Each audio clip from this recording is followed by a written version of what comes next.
Okay, hello cricketers. Welcome to the season wrap, end of season wrap. Simon Frayne here from Cricket Head to guide you through a bit of an analysis of how you went.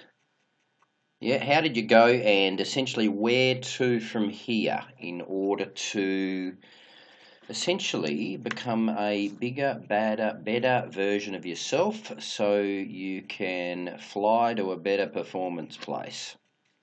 Right, so just a bit of a briefing on how today is going to roll, how it's going to fly.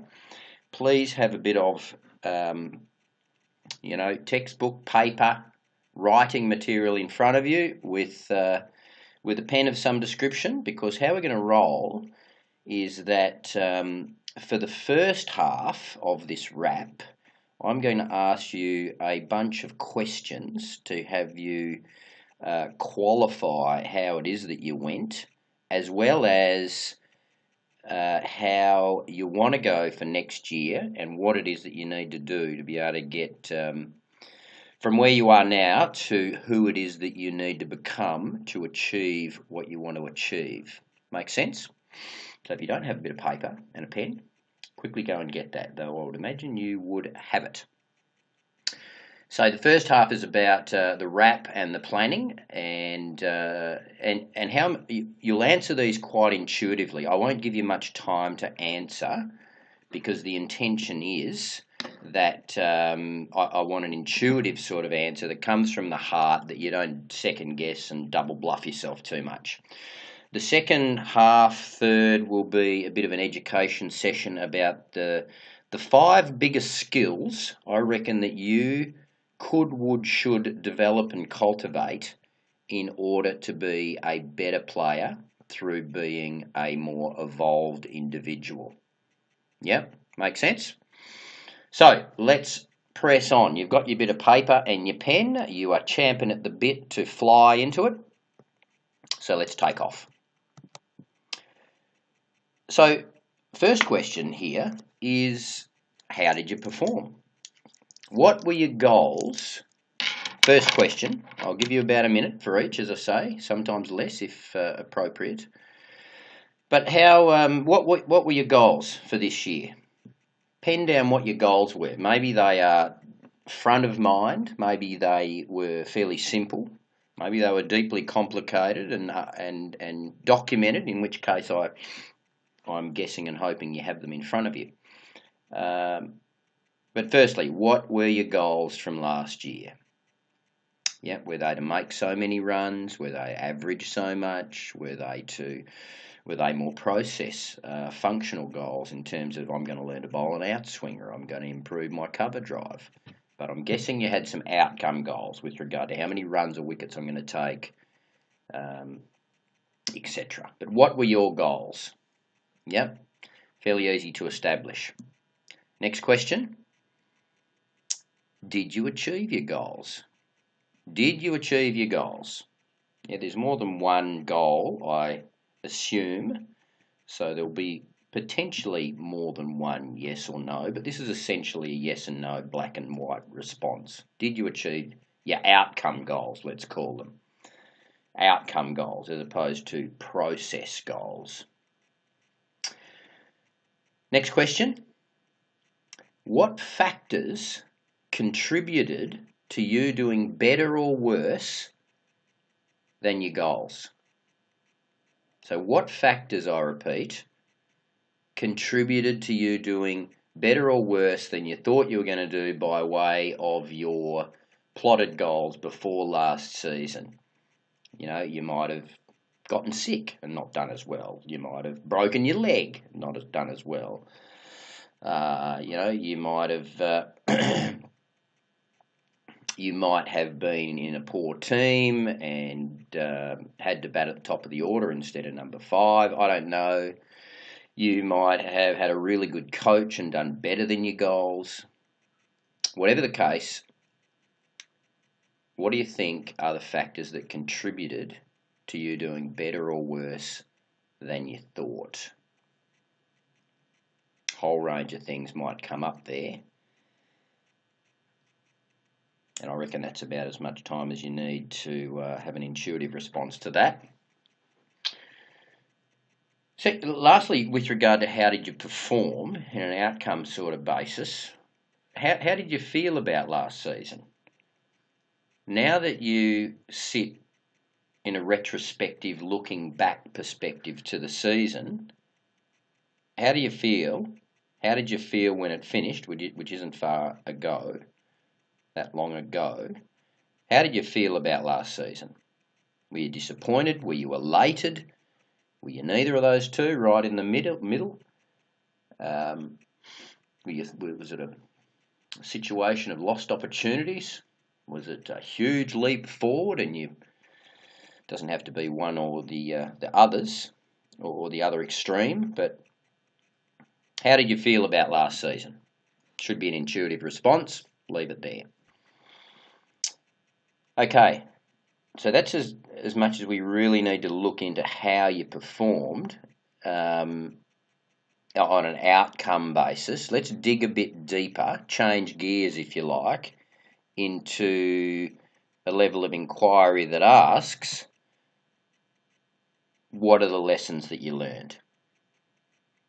So this is a critical space in order for you to get as fired up and enthusiastic as this young fella. Getting the boxing gloves on, ready to punch away with the super cape. So, first of all, what did you discover about your game? Yeah, what did you discover about how you play the game? So this might come down to a bunch of aspects, and I'm not going to put too many words into your mouth, but yeah, for example, did you discover that you easily get caught not being able to score? Did you discover that you're a bad, nervous, slow starter? Did you discover that you perform badly under pressure? Did you discover you've got some gaping technical deficiency? Hopefully not at this stage. But what did you discover about your game? It might be really good things that you discovered. You might discover that you play against the new ball better than you thought you did. But what was something that you learned about your own game? What you're better at, what you're not so good at. What did you learn? Fair question. Okay, the next lesson that you learned is what did you learn about yourself? So what did you learn about yourself in the course of the series of battles that you undertook during the space that was last season? What did you learn about yourself? Did you learn that you are better at negotiating pressure situations than you previously were? Did you learn that you're not happy in the team environment that you're in? Did you learn that your mental processes are all over the place and scattered, and your emotions are up and down? Did you learn that your unfulfilled potential at the moment, or did you learn that you've got good reason to believe that you're right on track, you're doing really well? A whole bunch of things that you could learn about yourself, that maybe you could be more patient. I don't know. Anything is the right answer for you here. I don't want to put words in your mouth. I'm just thinking out loud, possibly to seed some ideas that you might have. What did you learn about yourself? Let's move on from that. That's nearly a minute. What was the biggest thing that you learned? What was the number one takeaway from last year, and how will that help you? Yeah, what was the number one takeaway from last year, and how will that help you? So this could be anything, but usually there's a theme for a season. If you look back over your seasons, and there's cause with reflection, if you do some deep reflection on a singular big takeaway from a season that if you look at it, you can really take some heavy learning away that's going to help you. So again, what's the biggest thing you learned from last year, and how is that going to help you? Give you a couple more seconds to scribble down your deep, profound response to that. Finally, in lessons that you learned, I want you to tap into what you think the emotion was that summed up your past season. So what was the emotion that you felt most frequently last season? Yeah, how did you feel for the majority of the season? This might be more than one, just write down words that sum up how you felt during the course of the year. Yeah. And as a result of that, not as a result, but what was the trigger for how you felt? That was the majority of how you felt last year.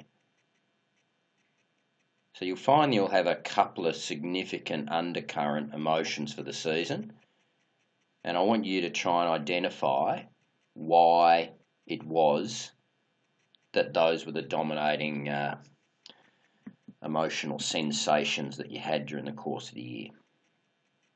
Okay, should be a fairly intuitive response.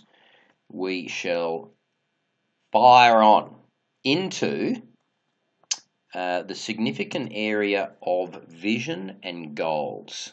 So this is the part where we plot your forward movement into where you want to go next year. So big question that I'm going to ask you in a second is, it's a question that I ask business owners. It's a question that I ask all sorts of people that are trying to improve their performance in lot, whatever that performance area might be. It might be in sport, it might be in life, it might be in business. It is a cracking question, and it is the following. Fast forward 12 months. So if we were sitting here 12 months down the track from now, what would have to happen to have you happy with your progress? What would have to happen in the next 12 months for you to be really happy with your progress? So this is essentially a big picture question around where will you be in 12 months? What will have to be the outcomes that you'll achieve in the next 12 months for you to be wrapped with the direction that you're headed? Big question. I'm not sure if you thought about that before. It's likely that you've got a grand plan in the back of your mind, like most of us do, with regard to where you want to be in a few years, even if you haven't documented it. But this 12-month period will likely be an important stepping stone to where you ultimately see yourself getting in this grand caper of cricket. So that might or might not be enough time, but that's as much time as I'm going to give you. Where are you going to be in a year if you're happy? Okay, next question in this area is what are your outcome goals for next year? Yeah, so these are your outcome goals that are, they're subject to things that are out of your control. These are your, let's look at batting first. So they are, how many runs do you want to score next year? Maybe you break that down into in the various different comps. There might be a 20-20, a 50-50, a multiple day cricket type space. You might think about this in terms of how many you scored this year, and that's typically how the mind will work. How do we want to go next year relative to how have you gone this year? So how many runs do you want to make? And at what average will that be? What's your outcome goal average for batting? Another big question in this space is, what strike rate do you want to operate? A lot of people in cricket nowadays are almost obsessed with strike rate, aren't they? So, I've got some mates that coach at various levels, or their psychs at different levels, and people talk in terms of runs per ball. Now, it may or may not be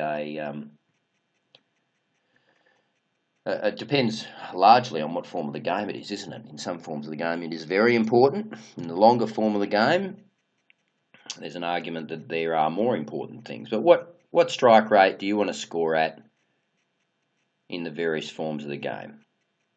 All right, next question in this space. How many scores over 50 are you aiming at? I'm not sure how many scores over 50 you made this year. How many scores over 50 are you going to make next season? How many scores below 20 are you going to avoid making? Yep, and look, I could divide all these categories down into a lot more. Deeper analysis by way of how many scores do you convert from 50 to 100, how many scores do you avoid getting 0 to 5, because let's face it, you'd rather make, I would personally have rather made a duck than 16.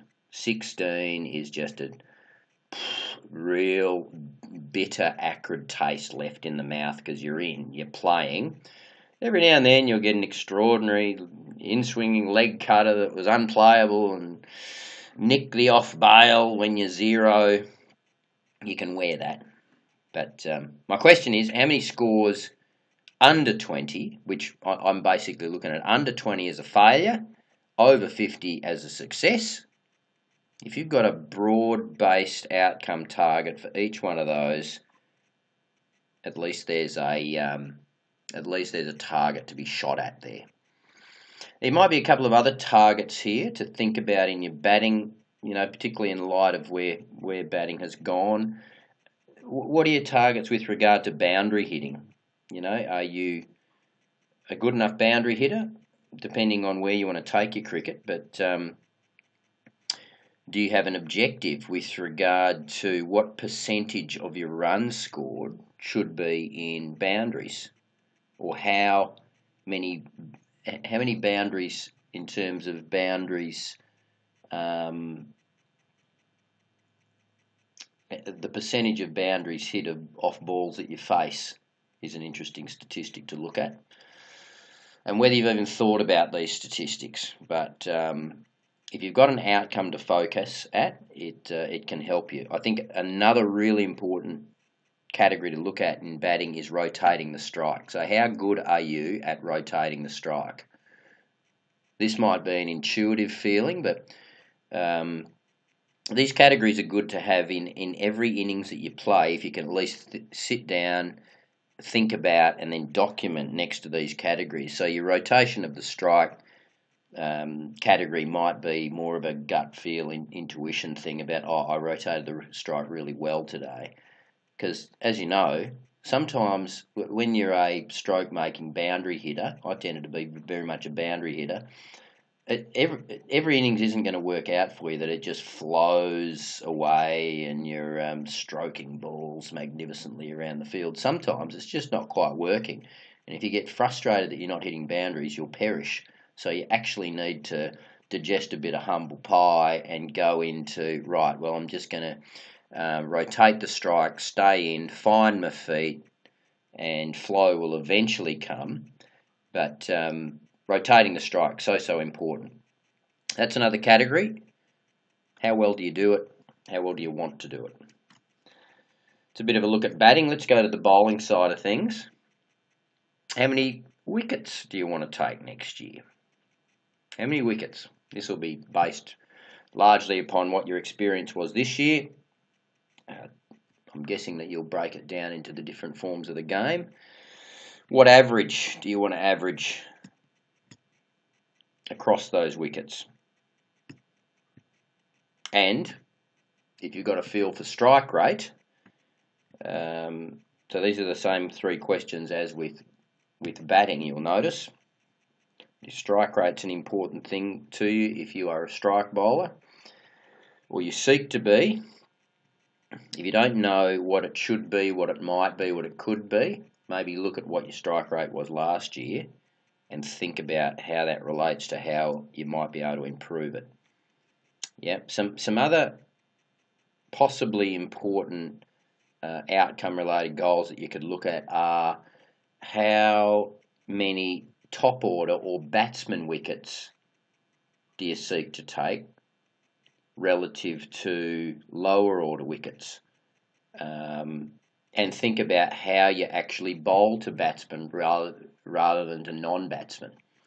And I know that as time progresses, everybody is expected to be a batsman, but there's no confusing the fact that bowling to evolved, sophisticated, developed batsmen is a different game than bowling to bowlers. So what's your objectives when bowling to top order or good batsmen relative to the tail, if you like? Maybe you'll have some objectives around how many fivers you want or more, and how those stats, how they went this year, how you would like them to go next year. So goals of fivers. How many do you want? How many would you like? What's your target? And finally, in the vision and goals area, I'd like you to think about,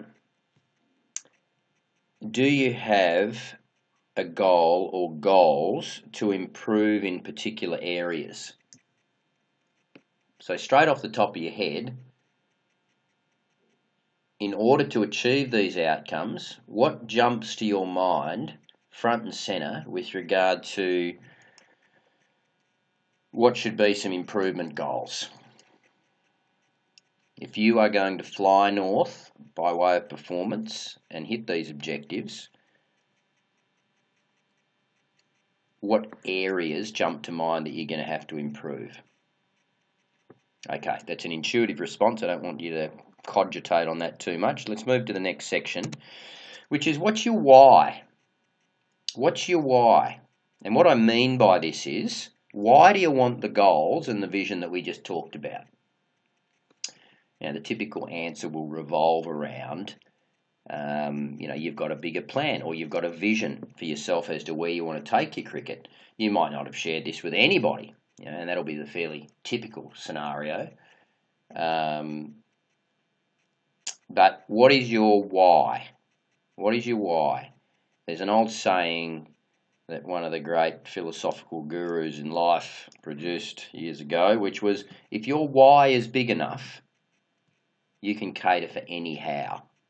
If you've got a big enough reason, then you will do what needs to be done to improve your game. Yep. So you might not want to get up at 5 and face balls, improving your square cut, or do the running, or do the gym training, or do the meditating, or do what's required to become a bigger version of yourself, to become a bigger player, to get the outcomes. But if you've got a why, you will get out of bed. You will extract the digit. So what's your why? You might be able to tattoo that on your forehead, or put it on your wall, or make it present so that you remember why you're doing the hard work. What's your why? Intuitive response. Let's keep moving. Rightio.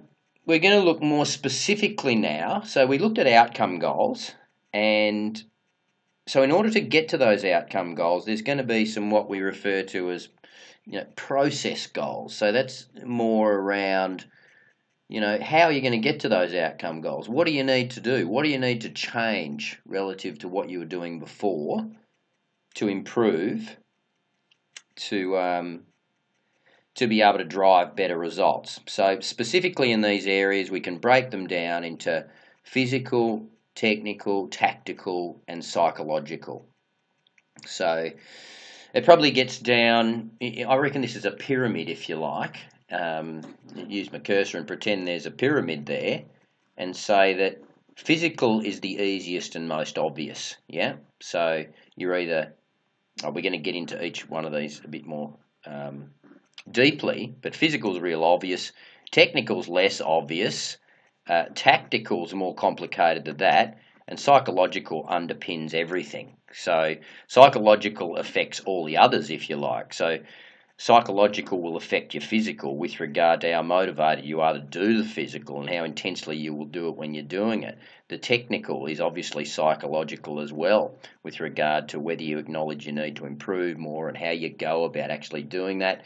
Tactical is a huge area where your psychological functioning will contribute largely to how well your tactical thinking goes. So let's get deeper into this. Physical. Whoa, mama. You don't want to be looking for good performance if you're in the style of shape that this individual over on the right is. Preferably, you'll be looking more like the one on the left.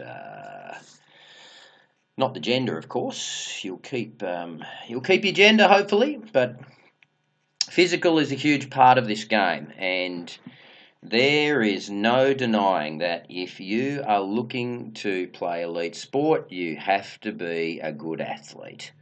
And, there are countless examples of people that had talent, but they weren't physically in the shape that they should be. I mean, look at Nick Kyrgios, abundantly talented and gifted player, but he clearly is not an elite athlete. You look at put him next to Roger Federer or Djokovic or Nadal, getting through 7 5-set matches to win a Grand Slam is a huge physical achievement. And he doesn't have what it takes to get through one of these tournaments. So you look at cricket, it's a brutal physical sport. And it's impossible that you can ply your trade well enough if you're not a bloody good athlete. So I ask you the question, what do you need to be? What do you need to become? In order to be your ultimate self to drive the results you want, what do you need to become physically, and how's that different to what you are now? What's the goal? What is your goal physically between now and next season? You might want to get stronger. You might need to increase your endurance. You might need to overcome injury. You might need to strengthen your body such that you are less likely to gain an injury. If you're a bowler, this is a massive issue, but it is also for batsmen. You spend that much time crouched over in the net, and nothing about cricket is good for your back. But from your personal experience, what is your goal that you need to become before next season? Next big question, next big inquiry, what do you need to do? What do you need to do to become what you need to become physically before next season? So does this involve particular gym training? Does it involve athletic sprint training and technique running? Does it involve endurance work? Does it involve all of these? What's the balance of these? Are there specific muscle group areas that you need to build in a specialised sense? What do you need to do? Do you know what you need to do? Which leads me to the next question. Who can help you? So the last question here, what do you need to do, presupposes that you actually know what you need to do. You might not actually know. So who can help you actually have you understand what you need to do? So if you're a fast bowler, you need to seek out someone like Dennis Lillee. The greatest fast bowler in history lives in Western Australia. If you're in Western Australia, Lillee would be happy to help you. Anyone that's gone to him has undergone a physical recreation, and their bowling has gone north a mile. That's just one example, but who can help you with your physical aspect of your game to get better? It just might be a personal trainer. It might be a peer in the game who's fit and healthy. Who can help you then finally in this area, what are your milestones? Yep, so how many months are there between now and, say, beginning of September, when you really want to have your act together? Yeah, you might have 3 or 4 milestone periods to say, okay, by this time, I want to be this much better on the way to, the fullness of my goal by the beginning of next season. Now, bear in mind, I'm going to send you the document that asks all these questions, and I'd like for you to think about these in greater detail with the document in front of you after we've done this intuitive fast answer section. And you'll no doubt have to think more about what your milestones are. But off the top of your head, if your physical goal is clear, what do you think the milestones are between now and next season? Okay, let's move on to technical. What do you need to be technically before next year? What do you need to be technically? And how is that different from what you are now? So what's the goal technically? You might have discovered last year that you've gotten out the same way 7 times, or that you've got a problem with your bowling action, or it might be in the field, or whatever it is. Technically, there's a lot of technical aspects to this game, obviously. But what's your goal technically? The off-season is the time to work on technical improvement. If you're trying to change your technique during the course of the season, good luck with that. You're going to be confused and all over the place. So first of all, what is your goal technically? Batting, bowling, how do you need to improve? What do you need to do, next question, to become what you need to be next season? And again, you might not be sure as to what you need to do, which leads to the next question. But if you've got a sense of, do you know what you need to do to improve your technique? But who can help you? That's the next question. Who can help you with your technique? Maybe it's somebody that you haven't engaged with as yet. If it is, then that's a pretty easy one. Get on the phone to them and map out a program between now and early next pre-season, where you've rectified whatever this technical issue is. Issues, it might be, plural. Who can help you? Get on to them.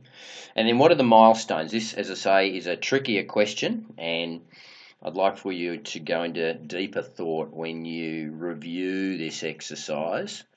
But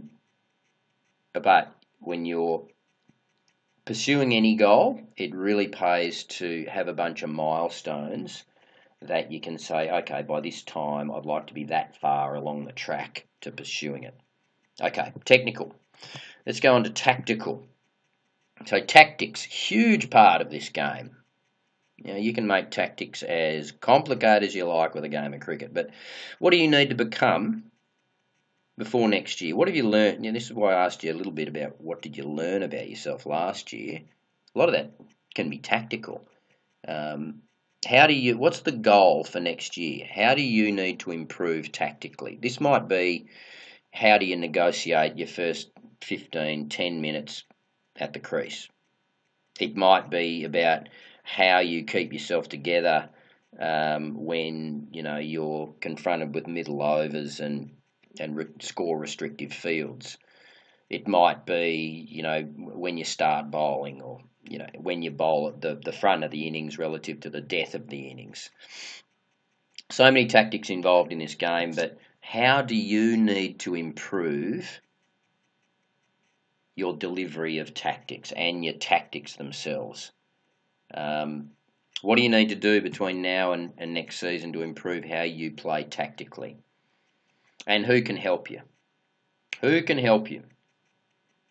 Who's a mentor-like figure that has undergone the experiences that you're undergoing or want to undergo, has done what you seek to achieve, and can help you tactically understand and become a better player in your tactics?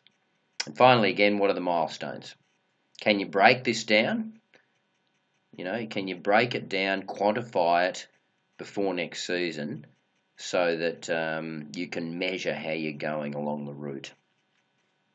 Rightio, last category, let's look at psychological. And there's the great Buddha piecing himself up. Now, you might think of him as spiritual, which he is, but he's also psychological. Let's face it, this, as I was saying before, provides the footing of everything else. It underlies everything else. The psychological aspect on the world is the bedrock of your existence. How you look at what's going on in your life. So, what do you need to be for next year, and how is that different from what you are now? What's the goal psychologically? Mental, emotional landscape. When I say psychological, I just didn't want to say mental, because this is bigger than a mental thing. This is an emotional thing. From little videos you might have seen me, or if you talk to me, how you, what you believe and what you think creates how you feel. What you feel creates your actions create your outcomes. So this whole psychological landscape, what is your goal? What do you need to do you think, between now and next seasons to become what you need to be? What do you need to do? And who can help you? Who can help you with this side of your game? Yep, you might get help online, you might get help from a mentor, you might get help from someone with specific skills. This is about developing a plan for how you're going to build these skills. Yep. And can you think of any milestones? You can think of some milestones. Crikey, it might be I'm going to meditate for 5 minutes for a month, and then I'm going to increase that to 10 minutes, and I'm not going to put any words in your mouth. This is freewheeling brainstorm right now. But psychologically, what do you think the milestones are? Okay, let's move on to, so that's the look at the season and where you need to get and what you need to do to become the man you should to get ready for next year. So let's move on to the 5 biggest skills that you should develop and foster and nurture to improve. First one is deciding the meaning. So a cycle called this reframing, which just means that you're the person that decides the meaning of any event.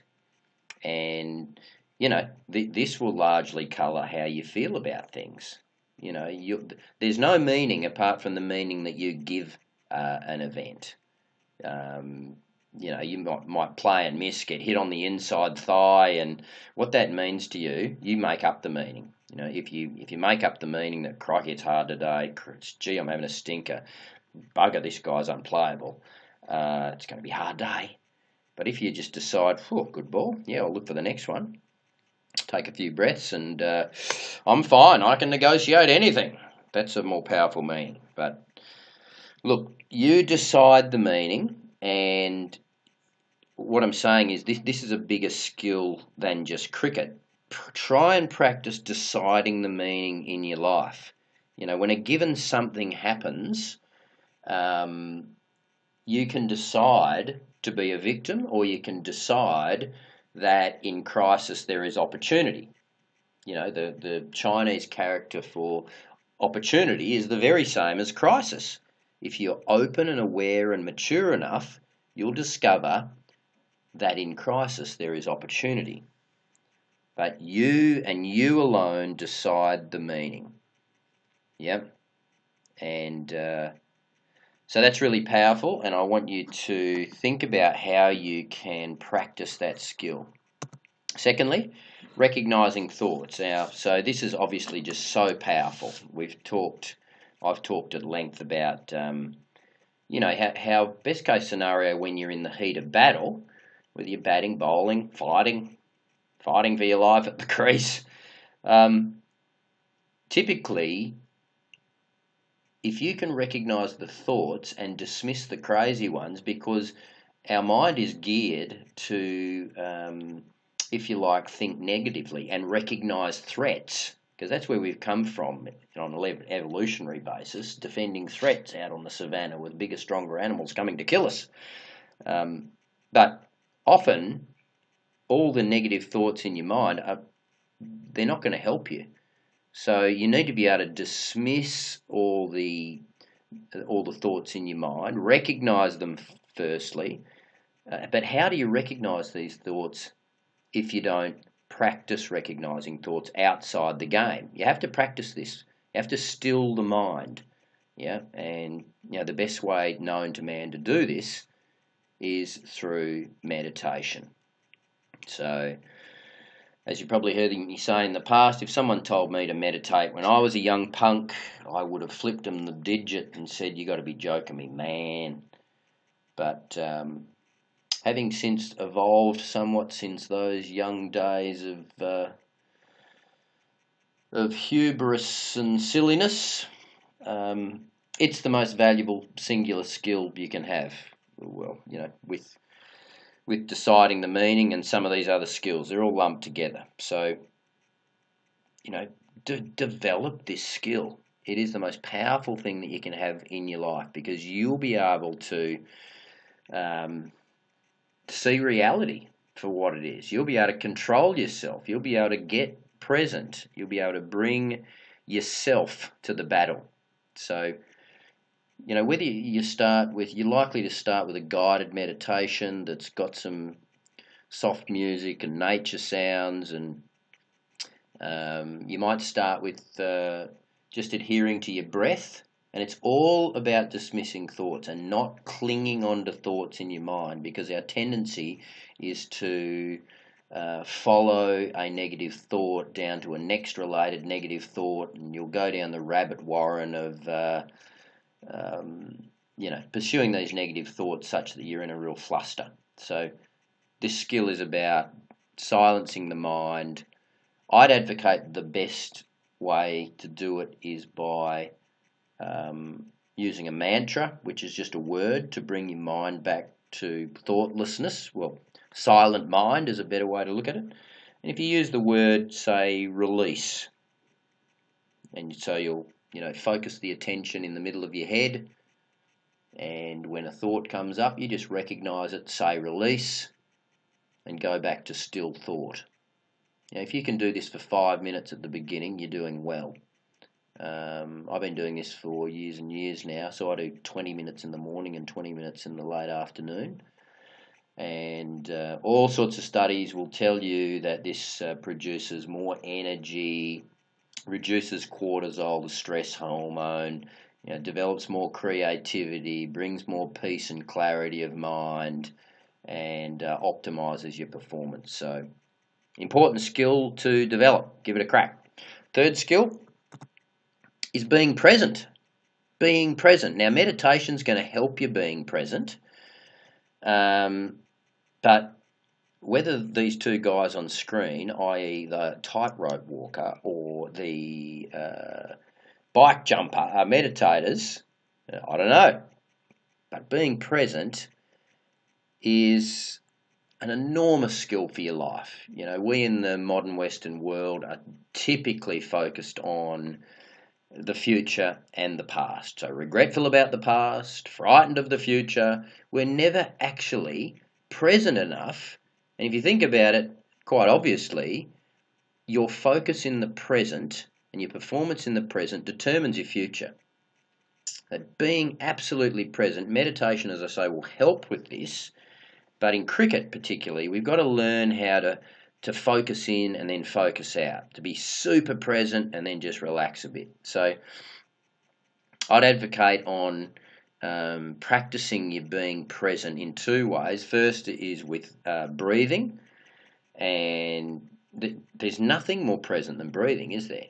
Breathing is always with you, and breath is life itself. So when you actually recognize your breathing, you can become ultra present. The other thing that you can do is practice something called mindfulness. Now, what does this mean? All sorts of new age terms are getting slung around today, but mindfulness is essentially the art and practice of noticing really small things. Yep. So I like the saying that says, it's never boring, but you're boring. I.e., someone says, "Oh, I'm bored," or "It's boring." That typically means that they are boring in and of their own nature, in that their mind is not focused enough. If your mind is focused on the small, magnificent things all around you, you can celebrate life in every moment, um, because there's so much going on. You think there's nothing going on because you're so cluttered in the mind. But if you become really present to small things like those ants over there, look at the pattern of their work, how they're dragging that poor old bee down the whatever, it might be a bird flying, and the magnificence of the dynamicism of the wings controlling how it flies. You know, that we're so wrapped up in looking at our phone and thinking about what someone else has got and what they're doing, and they've got more tinsel than I've got, and all this modern day bullshit that's not helping us, rather than the small things. You might be doing the dishes and you just focused on how the bubbles form themselves around the outside of the plate, and how interesting is that? It sounds silly, but tiny, small focus will allow you to become more focused and get more present. So again, you're not just going to develop this skill when you're out in the fight. If you're aware that something is always happening and you ask yourself, what's actually happening in this situation? It's a great skill to have in relationships. So when you're talking to someone, mother, brother, lover, other, whatever the relationship is, to actually really, really be present and be aware of, you know, body posturing and, you know, eye movement and tone of voice and the dynamics that are going on in any communication situation. So I challenge you to focus on small things and understand and experience how this gives you so much power of becoming present. Yeah. Focusing in and out is obviously a massive challenge in cricket. If you just try and stay focused all the time, you'll become exhausted. There's only, there's only like, what are the stats? There's something like, 45 to 60 minutes of intense focus available during your waking hours. So you can we're focusing in and out all the time. But if you can practice focusing, this will change your life in all aspects. Next huge skill, let's move on. So think about how you can be present and focus with your breathing, with your mindfulness. Next big skill, relaxation. Relaxation. So I've talked about relaxation with a few of you, and over the web about, primarily there's two types of relaxation, isn't there? There's immediate relaxation in order to prepare yourself for the fight, right now, and you do this through breathing, obviously. Breathing is so important. Breathe low and slow into your abdomen.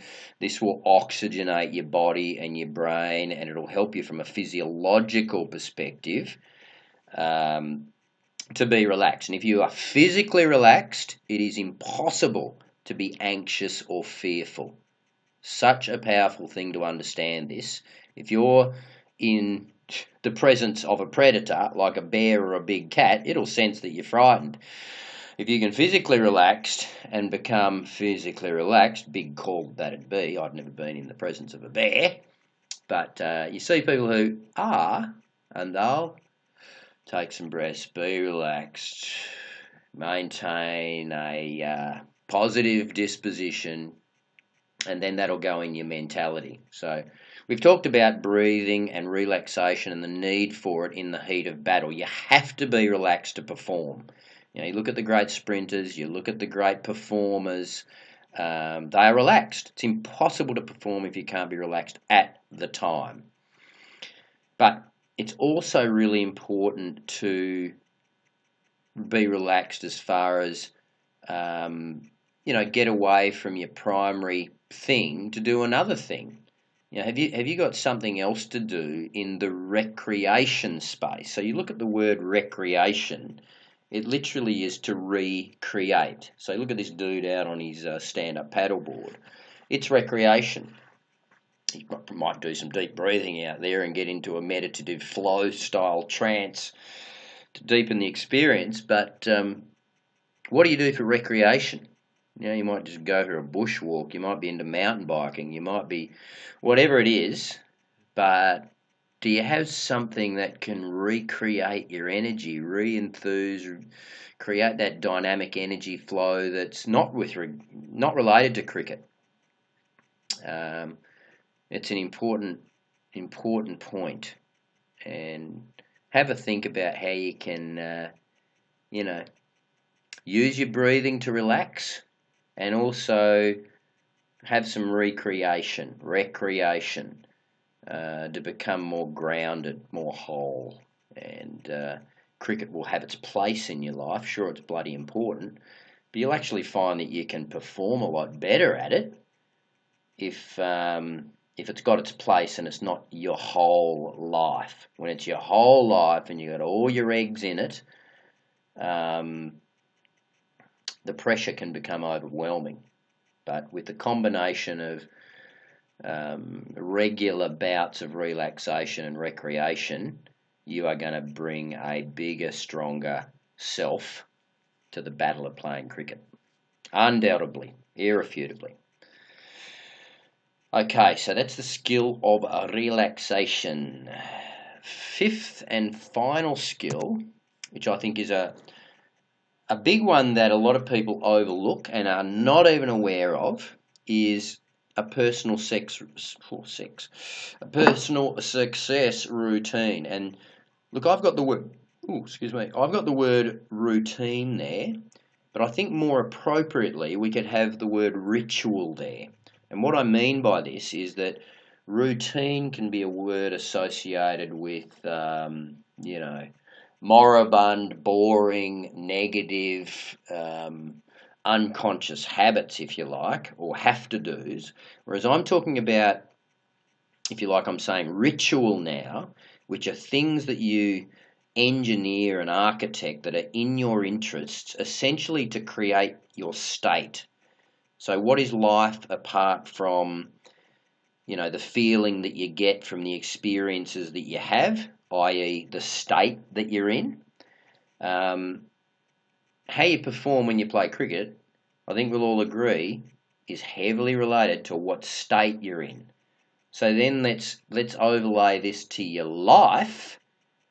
How you feel and how you perform in your life is largely about what state you're in, isn't it? I think it's pretty obvious. So how do you get yourself in state? Are you leaving this to chance? Well, if you're like 99% of people, you are. So what I'm suggesting is that there's a personal success ritual that you can figure out for yourself in the morning so that you can get yourself into the right state for your day. Yeah? And after you start doing this and you do it a succession of days and weeks and months and years, you'll become almost bulletproof, and you'll definitely become more powerful when you play the game. So morning ritual, first of all, I'd say first of all, don't do what most people do and get out of bed or have their phone, wake up and go straight to your phone. What a destructive habit that is. Put the phone away from you. Wake up to an alarm clock if you need that. Don't use the alarm on your phone. And don't go to social media when you wake up. So destructive. Get away from the screen. Try and rope off a period of time in the morning. Might be half an hour. For me, it's 90 minutes. I dedicate 90 minutes to totally me getting myself into state time in the morning. And I've built up to that. But what should you do in your morning ritual? Well, make sure you're hydrated enough.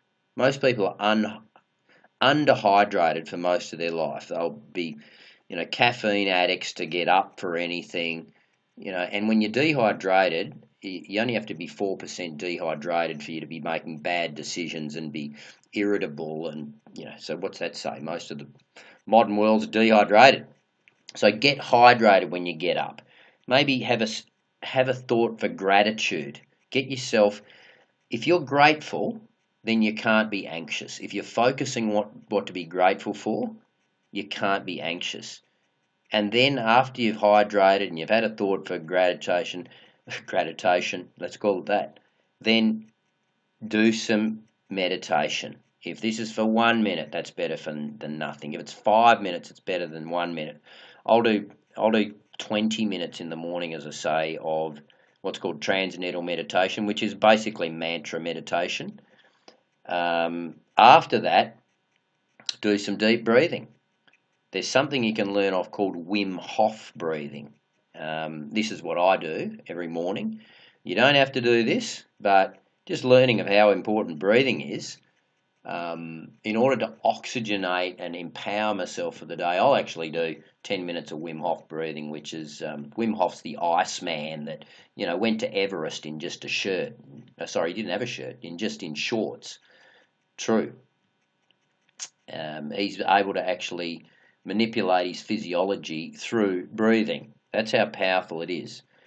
So hydration, gratitude, meditation, a bit of breathing, and then exercise. So whatever your exercise is, I've had back injury, so I will every day do a floor routine that takes 15, 20 minutes, and I'll say some affirmations to myself. But it might involve for you going out and doing some running, some gym work, some whatever. But the greater you can focus on a morning ritual, the more empowered and the more powerful you will be going into every day. The more bulletproof you'll be to disappointment and to setbacks. So, a lot of people really struggle for resilience. It can blow them over with a strong breath, just about.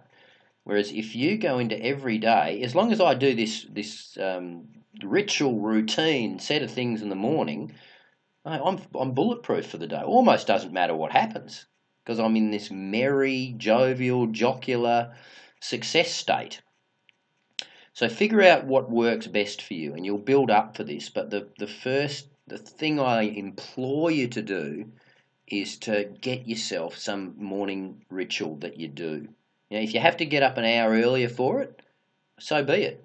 I've actually found that the earlier you can get up, the more powerful you are for the day. I find that the more I sleep in, the more lethargic I am. So get up earlier, fire into it with this power routine, and you'll become a bigger and better man quickly. The other one is your evening routine.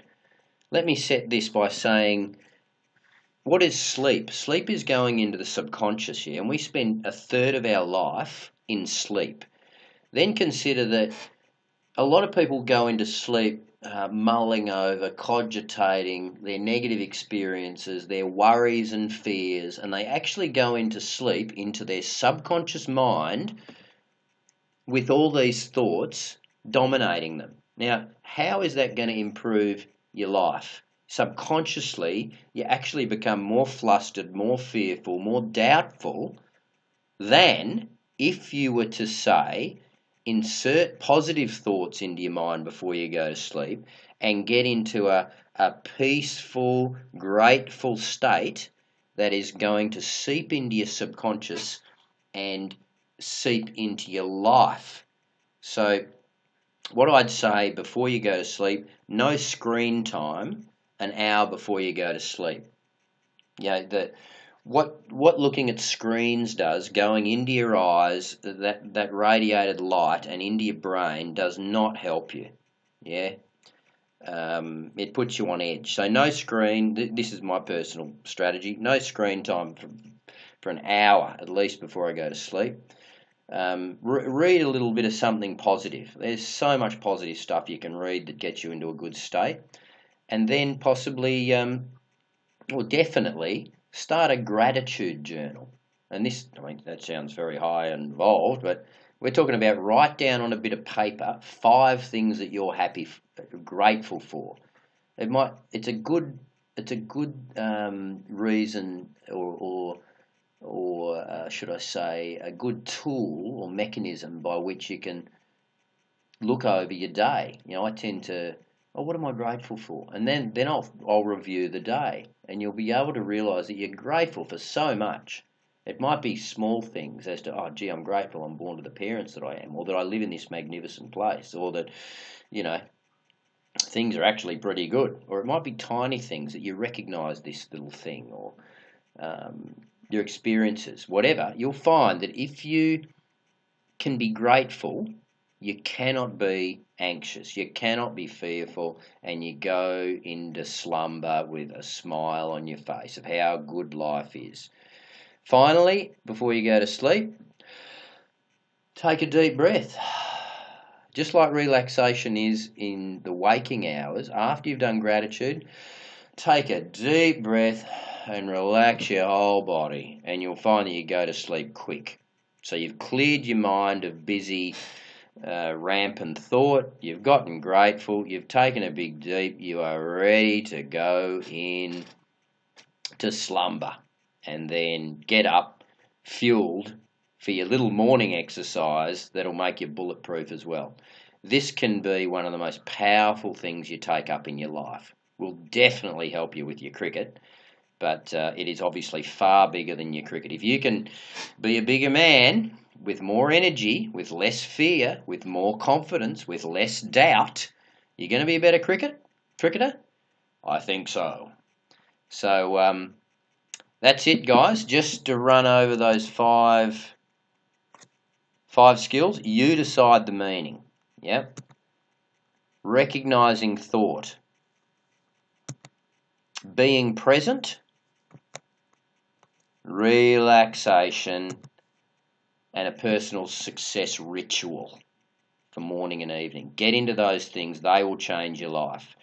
Okay, if you're looking at this through a link and not on the live webinar, then email me that you would like the document, and I'll send that out to you, and that's got all the questions that you'll be able to reconsider all your intuitive responses and refine them into a meaningful plan that's going to take you into the off-season and evolve you, for want of a better term, for the beginning of next year.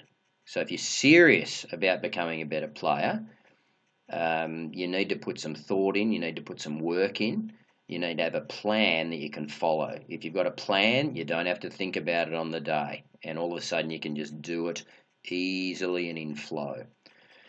So send me an email, I'll send you that document, and then you can do your homework, which is really to go over your answers in greater detail and develop a plan. And finally, practice those 5 major skills. I beg you, I implore you, I instruct you. Those will change your life. Guys, that's it for today. I really wish you well in your off-season.